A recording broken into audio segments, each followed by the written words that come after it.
যে সকল মাজলুমরা পড়ে আছে তাদের জন্য আন্দোলন করে যাচ্ছি। হে আমার ভাইরা, আপনারা জানেন বিগত আওয়ামী ফ্যাসিবাদী সরকারের সময় যারাই নাকি ইসলামের জন্য কথা বলতো তাদেরকে সেই সরকার গুম, খুন এবং নির্যাতনের স্টিম রোলার চালিয়ে দিত।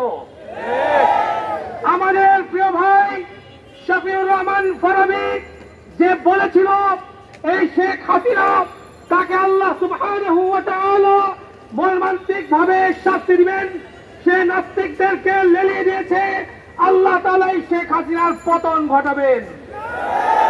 এই পোস্ট দেওয়ার পরে শেখ হাসিনার নিজ উদ্যোগে এই শফিউর রহমান ফারাবীকে মিথ্যা মামলায় জেলে ভরিয়েছে। হে আমার ভাইরা, আপনারা জানেন 2015 সালের 28শে ফেব্রুয়ারি শফিউর রহমান ফারাবীকে বন্দী করা হয় সিলেট থেকে। সিলেট থেকে তাকে গ্রেফতার করা হয়, তাকে মামলা দেওয়া হয় ঢাকার। হে আমার ভাইরা, এই শফিউর রহমান ফারাবী তার আদালতে প্রদত্ত জবানবন্দিতে পরিষ্কার বলেছে 26 তারিখ অভিজিৎ মারা গিয়েছে ঢাকায়। সেই দিন সে সিলেটের মসজিদে ছিল, সেখানকার এলাকাবাসী সবাই সাক্ষী। হে আমার ভাইরা, আপনি আমি প্রতিদিন আমরা আকাশ দেখতে পাই, খোলা আকাশ আমরা দেখতে পাচ্ছি, কিন্তু এই শফিউর রহমান ফারাবী দীর্ঘ 11টি বছর তারা রাতের বেলায় আকাশ দেখতে পায় না। হে আমার ভাইরা, সাইমন ভাই, এমনি ভাবে আরো অসংখ্য বন্দী যারা আছে, কেউ 15 বছর 20 বছর যাবৎ সেই কারাগারের অন্ধকার সেলগুলোতে পড়ে আছে। হে আমার ভাইরা, আমরা যখনই সরকার এবং রাষ্ট্রের গুরুত্বপূর্ণ পর্যায়ে যাচ্ছি তারা আমাদেরকে উপরে উপরে আশ্বাস দিচ্ছে এই মামলাগুলো মিথ্যা মামলা, আমরা জানি এগুলো জামিন হয়ে যাবে। কিন্তু গত সপ্তাহে এই ফারাবীর মামলা 3 বার শুনানি হয়েছে।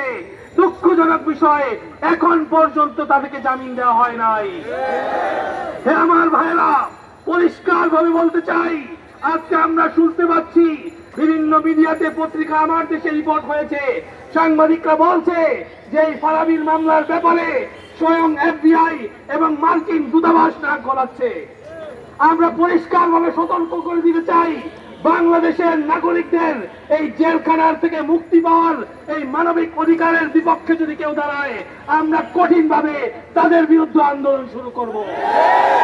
হে আমার ভাইরা, সরকার এবং রাষ্ট্রকে আমরা পরিষ্কার বলে দিতে চাই, এই সকল মাজলুমদেরকে ঈদের আগেই মুক্তি দিতে হবে।